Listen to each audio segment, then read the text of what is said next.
The MMA world is heating up, and not just inside the octagon. Jon Jones is catching serious heat for possibly ducking Tom Aspinall. Ilia Topuria is shaking up his entire camp right before the biggest fight of his life, and a behind-the-scenes fistfight between Kamaru Usman and Belal Muhammad. Yeah, that actually happened. According to Henry Cejudo. Plus, Joaquin Buckley's coming for a legend, and he's not just trying to beat Usman, he wants to retire him. And Chael Sonnen is going to war with Makhachev in a verbal battle that's getting personal. It's a wild week in MMA, and we've got all the drama, details, and deep dives right here on MMA Vault. Let's get into it. Ariel Helwani has joined the growing chorus of voices in the MMA community asking the same question: is Jon Jones actually scared to fight Tom Aspinall? Let's rewind for a moment. After dominating Cyril Gane to claim the heavyweight title, Jones was lined up to face Stipe Miocic. If he had walked away after that victory, a legend beating another legend, few would have questioned it. But that's not what happened. Jones told fans he wasn't done, that there was more left in the tank.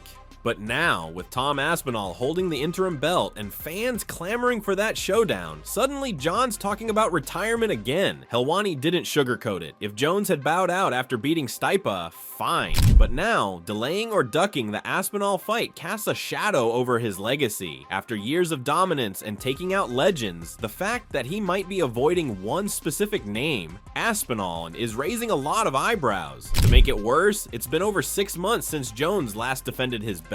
Meanwhile, Aspinall hasn't sat still. He defended his interim title and made it clear he's not just holding the spot. The division is moving, and Jones hasn't even announced his return. If Jon really is done, that's his choice. But in the final chapter of his career, fans will remember this: that after moving up to heavyweight and dispatching Gane, he waited to fight an aging Miocic and never faced the top contender in his prime. That question mark may always linger. What if he had fought Aspinall? He's annoying to me. He's annoying to me. And that's my own personal, he annoys me. I get to you guys, you find it entertaining, but I find him annoying. And I just don't like him. And at the end of the day, if I give him the opportunity to fight me, I want to be so compensated. I want to say it, I want that money, honestly. And that's just what it is. That's just what it is. Or else, my life is perfect without him. I don't need him at all, and he needs me, and that's a good place to be in a negotiation. Next up, some big drama in the featherweight division. Ilia Topuria, who's undefeated and riding high after huge wins, just split from his longtime team right before the biggest fight of his career. That fight, UFC 317, where he's set to take on Charles Oliveira. And Daniel Cormier isn't sold on the timing. DC called it risky, not just because of the emotional toll, but because the team that brought Topuria from a raw prospect to a world champ is now out of the picture. Topuria has relocated to Madrid and is switching things up in the final stretch of training. Now, changes happen in MMA. Fighters evolve, relationships shift, but doing this just a month out from a title fight against a guy like Oliveira, that's playing with fire. Let's not forget who Oliveira is. Former champ, most finishes in UFC history, and a submission threat from literally every position. Topuria's boxing is clean, his pressure relentless, but this isn't a fight where you want distractions or uncertainty in your prep. DC's take was pretty simple. If there's no bad blood, why not keep those old coaches around for the final push? Familiarity and chemistry matter when you're walking into the cage against a killer like Charles. This could be a breakout moment for Topuria, a chance to hold 2 belts, but we'll see if the camp change helps sharpen his edge or ends up being a costly gamble. We all heard the rumors about an altercation between Kamaru Usman and Belal Muhammad, but now we've got the full story, straight from Henry Cejudo. According to Cejudo, things went way past words during a scheduled episode of their Pound for Pound podcast. What should have been just some healthy trash talk spiraled out of control into a full-blown fistfight. Here's how it went down. Belal was supposed to join Cejudo and Usman for a joint episode, but the show was suddenly scrapped with no explanation. Now we know why. Usman allegedly swung first and chaos followed. Cejudo, stuck in the middle with a sprained ankle, said production crew members had to jump in to break things up. Slaps were thrown, punches too, and it wasn't just for the cameras. Yet the bad blood between these two is very real. This isn't just about 2 fighters talking trash. It's personal, and if they ever meet in the cage, the hype is already through the roof. Sometimes fights sell themselves, and this one, it's selling itself with or without a microphone. Yeah, like I said, he became champion. He started to come at me with that energy. It was like, Oh, you have a problem with me?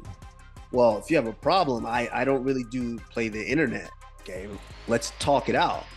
And so, yeah, we invited him on a podcast, and it went how it went. That's all I could say. Eventually, hopefully, we'll release that podcast because it wasn't really. He was only there for like maybe 10 minutes. It wasn't really long, and then it was over, and he left. And speaking of Usman, he's already booked for a massive fight. On June 14th, he takes on Joaquin Buckley at UFC Atlanta, and Buckley says this is his moment to shine. In a recent interview, Buckley broke down the current state of the welterweight division. With Leon Edwards upset by Sean Brady and Ian Gary surging, it's a logjam at 170. Buckley believes a dominant win over a legend like Usman puts him at the front of the line, and he's not just talking the talk. Buckley's riding a 6-fight win streak. He's taken out names like Stephen Thompson and Vicente Luque, and most recently scored a controversial TKO over Colby Covington via doctor stoppage. Now, he's aiming for a statement victory. For Buckley, this isn't just about getting the W. It's about making it impossible for the UFC to deny him a title shot. A win over Usman, the former king of the division, would do just that. So the question is, does Buckley have what it takes to retire Usman? Or will Usman prove that he's still elite, still capable of crushing contenders who think they're ready for the spotlight?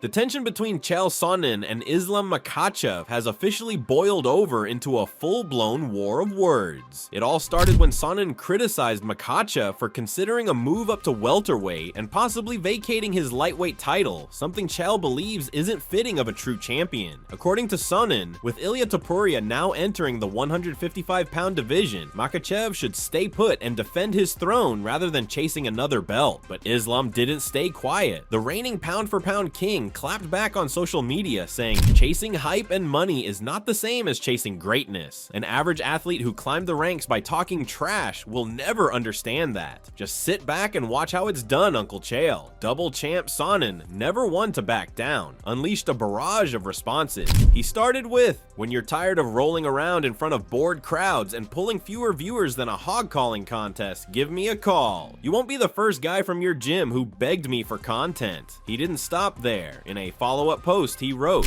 "Actually, it wouldn't be the first time your guy and his rival used my material just to seem interesting." Then came a third post where Sonnen seemed to play coy, saying, "Before you come at me, check your ammo. Your magazine's empty. Don't fall for the rumor mill, sonny boy." Finally, he closed things out with one last jab. "Don't be shy, and stop picking fake fights with me just to get noticed. Your hero follows my lead, so does his biggest rival, and now, so do you." So far, no response yet from Makhachev, but you can bet the MMA world is watching closely as this verbal clash heats up. That's a wrap for today's rundown. What do you think about these stories? Is Jon Jones really ducking Aspinall? Can Topuria overcome his camp change? And will Buckley finally break through against Usman? Drop your takes in the comments. Don't forget to like the video and hit that subscribe button for your daily fix of MMA news, only here on MMA Vault.